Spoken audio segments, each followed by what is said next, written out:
Survival is not just about staying alive. It's about finding hope, healing, and strength. This is The Survivor's Voice. I'm your host, Angie Sedore.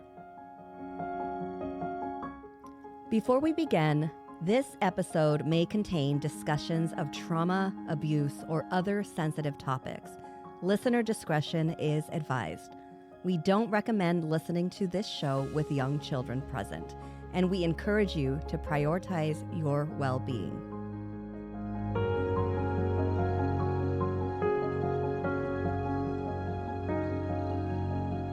Today on The Survivor's Voice, he put a knife up to my neck and threatened to kill me, and then said that just to tell him what was going on. Falling over on the ground and just couldn't even pick herself up, and she was like, what are you guys doing? What are you guys doing with my kids? But they would never be where they were at today if it wasn't for that, and I wouldn't be either.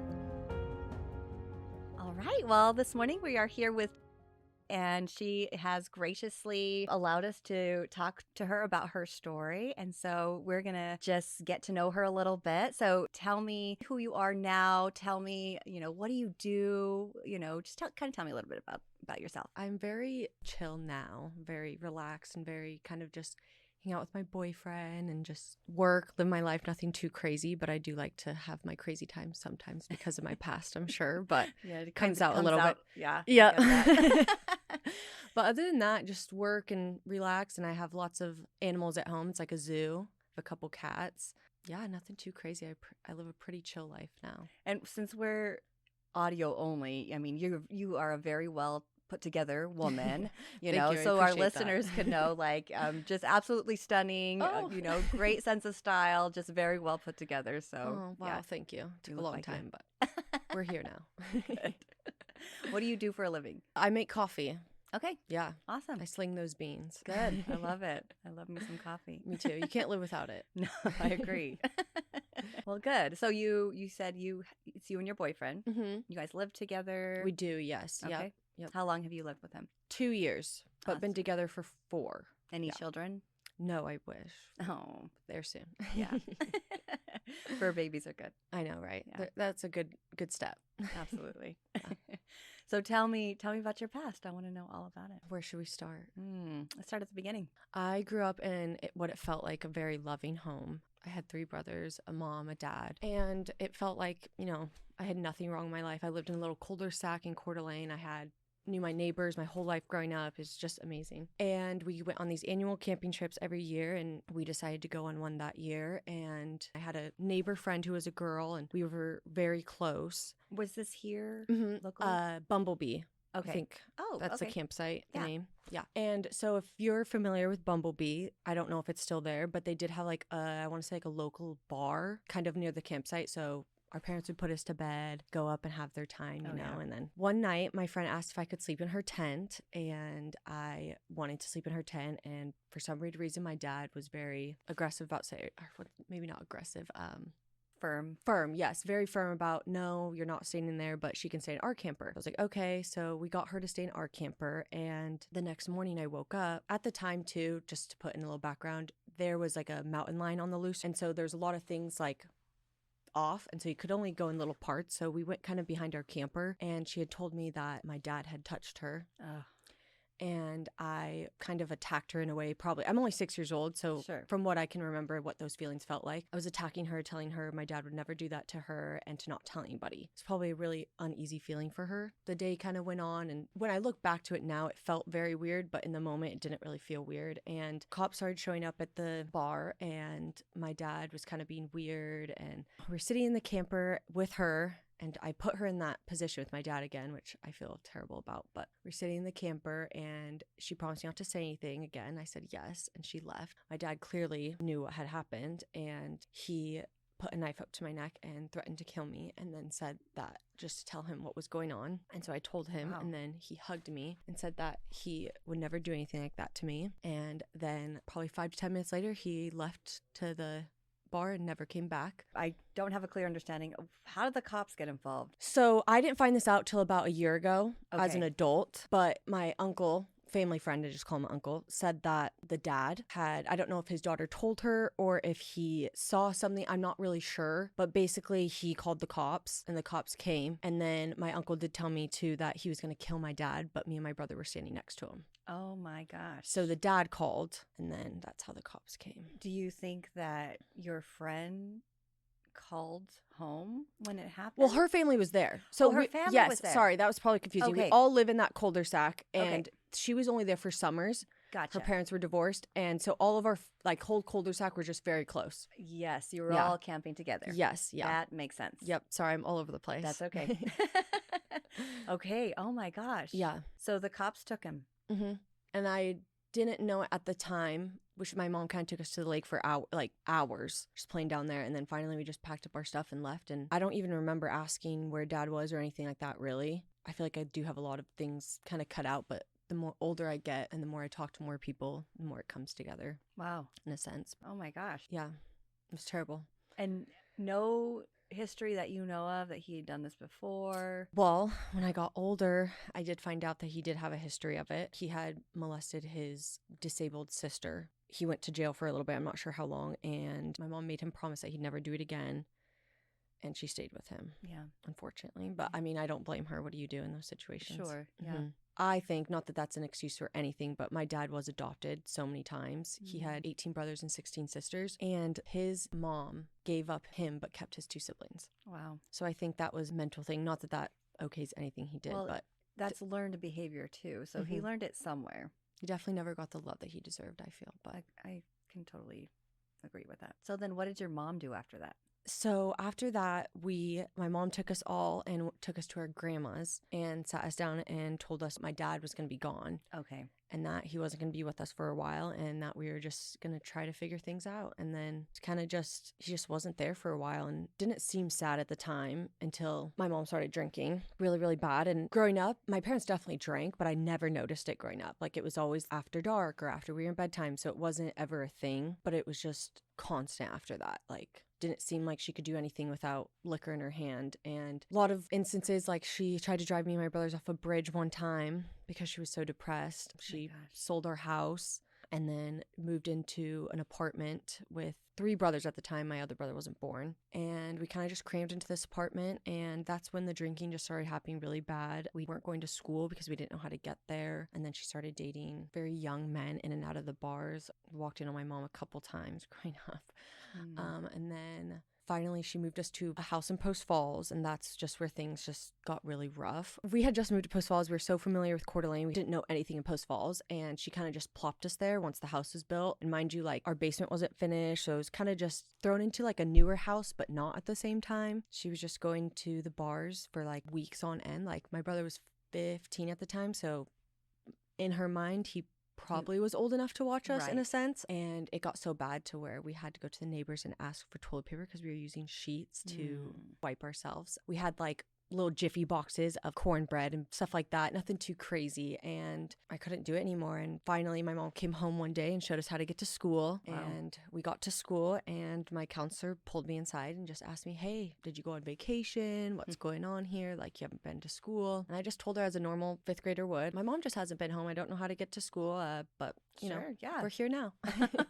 And poor girl just probably thought, you know, so sad. But she kind of just talked to me. We talked and everything that had happened. I'm not sure if they let me walk home or if they took me home. But all I remember is coming home and there was 5 cops outside my house. And I walked in and they had told me to go pack a bag and that we would be leaving soon. I think the reason why I get like so disgusted with my mom is because she literally walked into the house and she was like falling over on the ground and just like couldn't even pick herself up. And she was like, what are you guys doing? Like, what are you guys doing with my kids? And I was just so disgusted. I mean, as an adult now, I'm so disgusted, but I just couldn't believe that, like, she just didn't care enough to, you know, come take us home and take care of us and stuff. And so I had to be taken away from my familiar spot. And she got to, in my mind, do whatever she wanted to do. And we were taken off her hands. And finally they got us and they separated me and my brothers, which was horrible. My 2 older brothers got to go with family members, which was good for them, but they just couldn't take all of us. So me and my little brother got separated into foster care. And if I didn't have my little brother, I think I wouldn't have made it. But we got there and things were fine like the first night. And then it just kind of gradually started getting worse. There was like 6 other kids there. There was 2 twin boys from Russia. There was a 4-year-old girl there. Just lots of stuff and just lots going on. And I eventually had to go to school, which was really embarrassing. I remember wanting to run away all the time because when you go to school and stuff, you see people with normal families and you feel like, why isn't this happening to me, or why can't I get that? Thank God, because I don't think like that anymore. I know that he gave me what I can handle. So we were going to school and stuff like that. And then one instance was they would just do this weird stuff with food. Like you could only have like a certain amount of food that was on your plate. And like you couldn't take, like when there's a dinner table and there's salt and pepper or, bowls of salad or bowls of chips or whatever, you couldn't take what you were not given. And so you could only have a certain amount. And this 4-year-old girl was very hungry. Like she was starving. And she went to go pick up some, I think it was like a bag of potato chips. Like it was almost like they wanted us to get in trouble. Like they kept like, let's say a bag of fruit snacks or a bag of chips out and like waiting for you to kind of go for it in a sense. At least that's what I thought in my mind. Because this little girl went to go grab some chips and they freaked out. She was 4 years old. They made her walk up and down the stairs carrying like books until she like basically passed out. Oh my God. It was terrible. A 4-year-old? Yeah, it was terrible. She was stuck there. Her mom was a drunk, just like my mom, I'm assuming, and just couldn't take care of her. I think that was the hardest part about leaving the foster care is that me and my brother kind of took her in. We were hanging out with her. Yeah, my brother was 3rd grade, so not too, young, but not super far apart from her. I remember my little brother was really heartbroken. He kept asking if we could take her, but we couldn't. My aunt decided that she could take us on for a little bit. I was fine there. I actually really liked it. I felt like I had a stable house. I want to go back a little bit. I'm not real well versed when it comes to the foster care system and all of that, and a lot of our listeners probably aren't going to be either. So what is the deal with the food? Is that something that's normal? Is that something does that happen a lot? Like what I don't understand that. From what I hear, yes. I think, in my opinion, I think it's people depending on where you're at. I don't think everyone out there is doing it for their own needs, but I do think majority of people do. What's the motive? My thing, I'm a super bigger meaning person. I think a lot of them do it to feel bigger and to make other people feel small because maybe that happened to them, and also control, a lot of control, especially with the younger kids because they don't really have a voice. No. Like they're still figuring out themselves in the smallest way possible. I mean, you don't really have much going on when you're 4 years old. Yeah. Just kind of forced into feeling that way. But I think too, what I've noticed and talked to people a lot is if you are in a home with someone that has other kids or stuff like that, they will give them food in front of you or they will treat them better in front of you. It's like a tease almost. It's just a game to them, I think. Right. It's really just a game. It is really unfortunate. It's very sad. Yeah. Especially because the state gives them money for those things. Yes. And they take it for themselves or whatever they do with it. That really makes me upset. Me too. So you're at your grandma's? Yes. My aunt's. Yep. It was very stable. I had my own room, which I had never had before. So that was a crazy feeling. Yeah. How old were you now? 5th grade. Okay. So 12, yeah. 12 years old. I had my own room. I had 3 meals, which was unheard of in my life at that time. God. I would maybe get dinner if I was lucky, even living with my mom. And foster care, it was small amounts of food. So even though I was in 5th grade, I definitely felt like I was older than what I was. And so I felt like I had a lot of time to reflect and actually think about the thoughts that were going on in my mind. Because in my mind, I just wanted to forgive my mom, but I have never forgiven her, ever. And so we lived there for a while. It was very good. I did that for about almost 6 months. Okay. And then my mom had to go to AA and all the stuff that the court made her do. Yes. She picked us up from my aunt's. Wow. Yeah, it was gut-wrenching. I remember being at the top of the stairs and I hear her voice and I was sick to my stomach. I just kept thinking, like, how do I figure out how to stay here? Like, how do I just stay here and just not go? And all my brothers wanted to go. They all wanted to be there because my aunt was only a certain amount of screen time. Sure, yeah. Go outside. Like, she had very strict rules, but I respected it because I felt normal. Yeah. But my brothers are, boys are a little different. So maybe they just wanted to roughhouse and do all that stuff. I do remember crying when my mom picked me up and I remember her thinking, like, we're finally together. But in my mind, I'm like, no, I'm crying because I don't want to be near you. Right. Like, first of all, I knew she was going to be pissed at me because I called I technically called CPS in a sense. Because you talked to your counselor. Yes. You were honest. Exactly. And Yeah. my mom had never been abusive, but like mentally abusive. I knew she was going to like eat me alive in my brain, like just with my thoughts and like belittle me. And so I think I was very nervous about that. And I remember she took us to Pizza Hut and kind of just like, it's all going to be different now. Like, I'm better, like, blah, blah, blah. We got home and it was just instant. Like, instead of her going out to the bars, it was a 30 rack of beer at home or a bottle of Fireball at home. It was, oh, well, I'm home now. But that's not what it means. Like, you're still deliberate. Like, your brain is not where it's supposed to be. And she would make jokes. She would say, what are you going to do? Call CPS again? Oh, no. She would leave us home alone again, which we were old enough at that point in a sense, but like I still didn't know what I was doing. Like my oldest brother, I think he ended up going to anger issues, but my older brother at the time was so angry, like he threw a bookshelf at me. I'm sure it's maybe a universal brother thing, but he would make me go down the stairs and then grab like axe and spray fire and like literally wouldn't let me come up the stairs. Just crazy stuff. And so I never really felt like at home. And I know my brothers blamed me as well. They would also make jokes because I took them from their home, which I understand to an extent, but they would never be where they were at today if it wasn't for that. And I wouldn't be either. Like I'm scared I would have ended up like my mom or done drugs or stuck in the drugs or whatever the case may be. Or worse, abducted. Exactly. Just putting myself in situations that I didn't need to be, which I did enough of that in my older years, getting older because of probably everything I went through, not allowing myself to actually feel it or go through all the feelings. But yeah, it was terrible. I think after that, she just wouldn't stop getting drunk. And I haven't lived with my mom since I was like 16. And she'll say small remarks like, I don't regret how I raised you. I would go back and do it again. And it's like, that's what makes me sick to my stomach because you can always grow. She has no remorse. Exactly. She's not holding herself accountable. She's not holding. Yes. Yeah. Exactly. And during all that time, she got with a 26-year-old. My mom was 39 at the time. Wow. Got pregnant. Oh my gosh. Yeah. So I have a 13-year-old brother. I'm 25. Love him to death. He's going through his own version of, I would say, foster care. My mom is drunk all the time. He's the only one at the house. I mean, me and all my brothers are always like, we don't drink or we don't do this because of her. Right. We don't want to end up like her. So she's still at it. Oh, yeah. She's still there.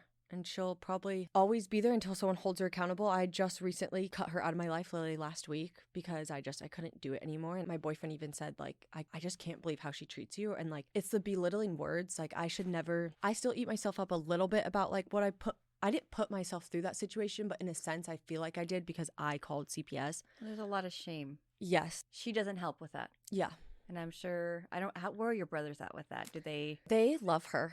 They do. But my mom gives them everything. Like, to give you a little background, growing up, my mom always said she never wanted me. She never wanted a girl. I bought my own first car. I bought my own deodorant, my own shampoo. She told me that I didn't deserve that stuff because I needed to earn that stuff and things like that. And so I don't know if she just always had a hatred towards me or what happened. In a sense, too, my dad, I just found out a couple years ago, he would beat my brothers but never touched me. And like my mom would always yell at me and then she'd be like, are you going to say anything, Steven? And then my dad would come into the room and be like, I didn't mean any of that, right? And so I have a soft spot for my dad, unfortunately. Like, no matter the things that he did, he's my dad. And I feel like DNA ripped for me a little bit. But and it kind of seems like he was like the only safe person in your life, which sounds strange. It's very strange, yes. Which it is very strange because I reconnected with him when I got older. Where is he now? He died. Oh my gosh. Yeah, my life is like a movie, it feels like. I actually reconnected with him working at Paul Bunyan. He came in one day and my dad has no fingers on one of his hands. And so I looked down, I see his no fingers. And I was like, is your name Steven? He's like, yes. I was like, I think you're my dad. And we rekindled during that time and things were amazing. I felt like I've had somewhat of a normal life. How long ago was that? I was 18 and I'm 25 now. Okay. So probably about 6, 7 years. How long did he serve in prison? 7 to 8 years, I think. Okay. So yeah, he was supposed to be there for shorter, but he got in there for longer because I had to go up against him in court. Do you know what the charges were? No. You could probably look them up.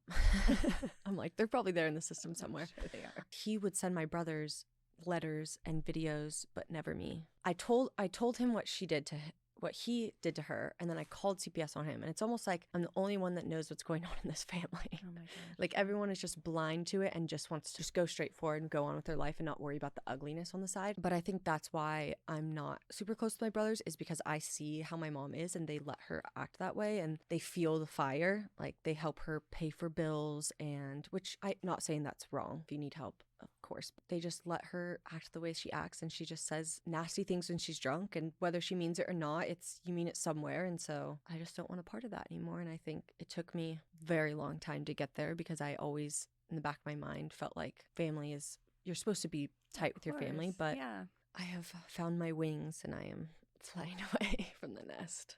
That's good. Yes. Yeah. Yeah. You're incredibly strong. Thank you. I appreciate you. But yeah, I rekindled with my dad and things got messy again. A lot of stuff kind of resurfaced about my childhood. Like I told you how I kind of learned things as I got older, and hearing from different, I think people kind of felt like I was old enough now to understand things that were going on. Yeah. And so I kind of almost refelt all the feelings in a sense as an adult again. But I rekindled with my dad, and it was really amazing at first. It was very new, but starting to get to know him again and filling in all the blanks and stuff. And then it got a little weird, and because I would ask him to buy me alcohol and he would buy me alcohol, and it was all fun and games until he started kind of him buying the alcohol without me asking, and like, oh, drink. And I never stayed the night there until one night we got really, really drunk, and I stayed the night there, and then I blacked out, I'm assuming. And at the time, I was doing a lot of drugs. I think just, like I said, never really dealing with my past and numbing it or telling myself it's all good, and then finding something else to fix the problem for that moment. And I blacked out, and I woke up and my pants were down and my dad was naked and he was cuddling me. Every time someone has asked me if my dad has ever touched me, I always said no. But now I question, like, maybe he did when I was younger and I just didn't know. And I kind of just stopped after that, and he manipulated me and had me share my bank account stuff with him, and he stole $8,000. Oh my gosh. I never got that back. I had moved to California for college to get away from my mom finally, and that was kind of right after all that had happened. I didn't tell my mom anything. I needed to get out of the state. And then I sent him like very nasty text saying like, you're a rapist, I'll never forgive you, all this stuff. And then he died like literally like a year or something. No, maybe like a year, 2 years later. What happened? How did he die? He wouldn't stop smoking cigarettes and drinking energy drinks, and he had a stroke before I kind of reconnected. Yeah, he had like a scar from the top of his neck to the bottom of his neck, and he had to learn how to walk again, learn how to talk, like all this stuff. And the doctor told him, you need to stop smoking cigarettes, you need to stop drinking energy drinks, and he just didn't. And he had a heart attack while he was driving. He had a heart attack at 3 a.m, called the ambulance. They came to his house, got him all better, and was like, hey, you still need to go to the hospital. You never know, like, just to be safe. And he didn't. And he had a heart attack 3 hours later and died, which is crazy too. My brother saw it happening. I woke up at 5 a.m. with this weird gut feeling. I was like, I'm going to go home. Because I was at a friend's house. I went home. My brother was driving to work, said that he saw someone getting resuscitated. Well, it ended up being our dad, which was full circle moment. It was so crazy. Oh my God. It's weird to think, because I forgave my dad, but I don't really forgive my mom. But my brothers don't forgive my dad, and they forgive my mom. Interesting. So it is an interesting dynamic. I feel like I'm just taking all that in. Me too. Yeah. That's a lot. It feels like a fever dream for sure. And that's why now, like, I'm so content with my little life, my little calm life with my boyfriend, and just trying to be the complete opposite of everything that she was. Do you connect with your brothers at all? I was really close with my brothers. I'm more closest with my youngest brother now. Is that the brother that you were in foster care with? Yes. Yeah. He's my ride or die. He's amazing. What is he doing? He works with my mom.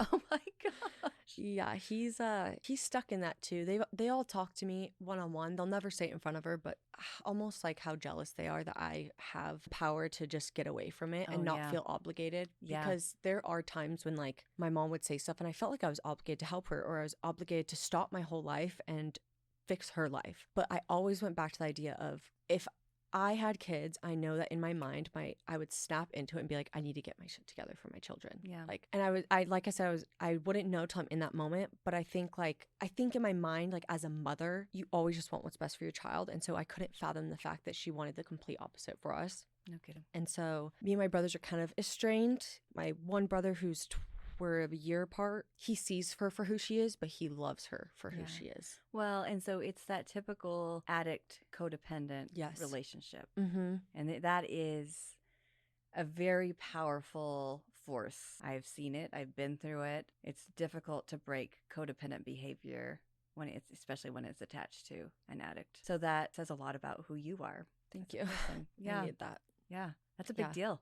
It is hard. It's really hard. And it's hard because, like I said, everyone else has a mom or a dad or family or something. And my boyfriend kind of has an estranged family too. So it's kind of just us. And so we're kind of just building our own family as we go. But I do find myself breaking down sometimes, wanting to fall back into the trap of just forgive her and have those 1 out of 10 good moments. But it's just not worth my mental health anymore. And I don't think anybody that loves me would say or treat me that way. I'll just do everything I can to not be like her. Yeah. Have you gotten any counseling or anything like that for? I went to therapy after college because I actually got sexually assaulted there too. Oh my gosh. And then I took a break from therapy, and then I went to therapy last year for about 6 months.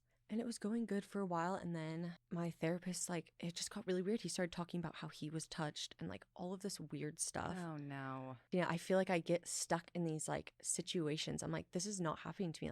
I just want to help myself, and I'm getting thrown these loopholes. And so now I'm back in that phase of taking a break from therapy, but knowing that I want it and knowing that I need it, because I know that there's a lot of stuff that I can work on I love who I am right now, but I know that I can be even better. Yeah. And because I have my bad days, I'm learning patience.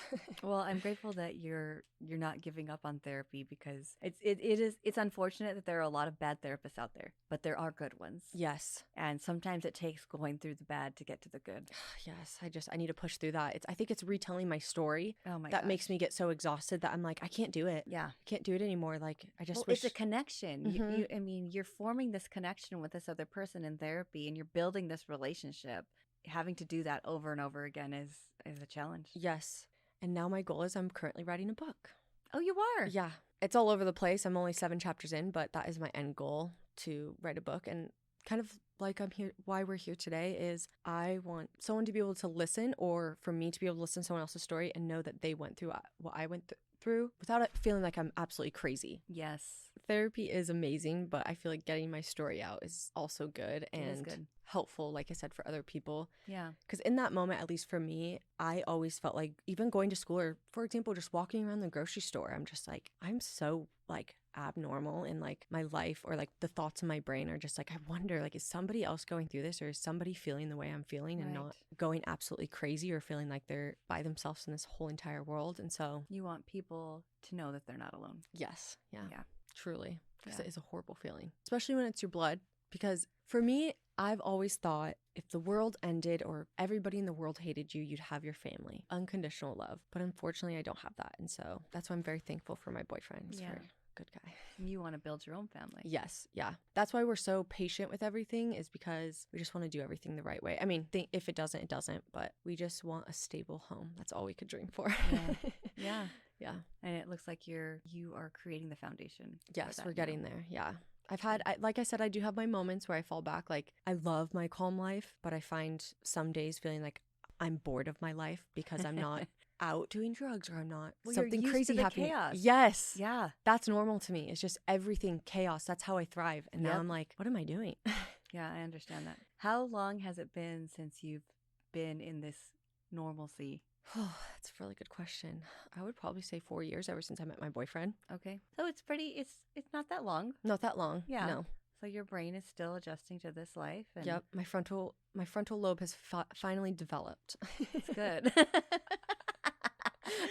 That is important. Yes. So we're seeing things for how they truly are. And there's sad in it, but there's also a lot of good in it. So. And honestly, because of what you've gone through and the fact that you are on the other side and you have overcome so much, you have unlocked things in your brain that so many people that haven't gone through trauma have not unlocked. And honestly, that has just made you a more powerful person. Oh, that was so sweet. I really needed that. Thank you. Yeah. I don't want anyone to go through what I went through, but if I can help them, that's all that matters. Yeah. Yeah. And now you can. Now you have a testimony that you can help people in those situations. Mm-hmm. I don't feel like a hurt is ever wasted, especially if you want to channel it for good. And I admire you for wanting to do that.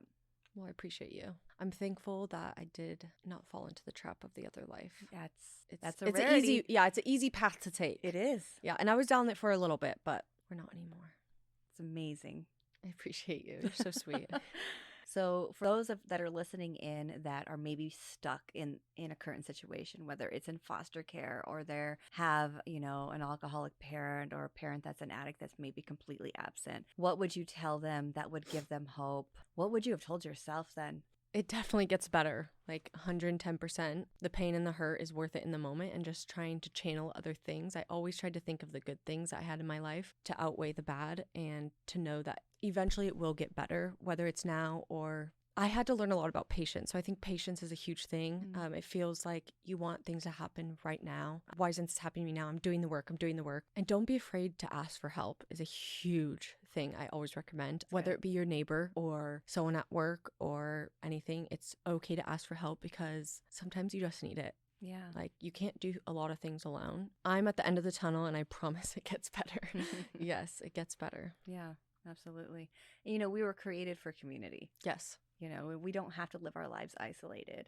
And sometimes I think that's a lie that we tell ourselves, that I'm alone and I have to go through this alone. And so, yeah, I think that's a really good point. Asking for help is hugely important. Yeah. I mean, for our listeners, just being able to tell yourself, I'm not a burden to other people. Yes, that is a huge thing to have to overcome. Yeah. Huge thing. And I'm still learning in different ways how to overcome that, because your problems aren't a problem. You said it takes a village, and it's not embarrassing. All of us go through stuff. All of us, whether it's the same or different. But having someone there to help really helps in the end too, to know that like you had a community and you're not alone. And for me, it's nice to know, even though I wish I never went through this with my brothers, it is such a validating feeling to know that someone else went through what I went through and I'm not alone. Yeah. Whether, because you can only tell your story so many times and hope that someone understands or hears or relates, but it is really nice to know that there is other people that went through what I went through. Thank you so much for sharing all of that with us. Thank you for having me. You have very comforting eyes. It's very, very helpful to tell my story. Thank you for that. You're welcome.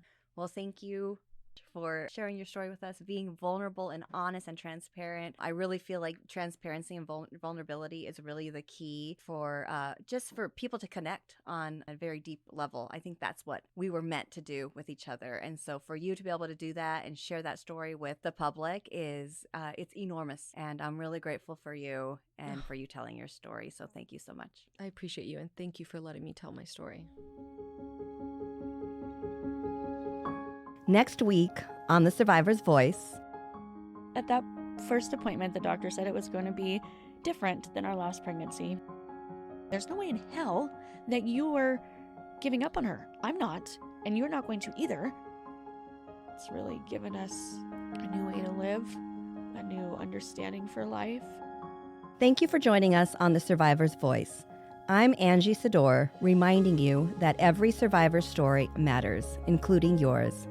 If you or someone you know has a story to share, you can contact us at booking@thesurvivorsvoice.net. Your voice deserves to be heard. If you enjoy the survival stories we share, we would love it if you gave this channel a follow and a 5-star rating. No matter how dark the journey, the light of resilience shines brighter. Thank you for listening. If you know someone who would benefit from hearing this story of survival, please share this powerful testimony with them. A heartfelt thank you to our incredible listeners for your unwavering support, and to the survivor community for your courage and resilience. You are the heart of this podcast.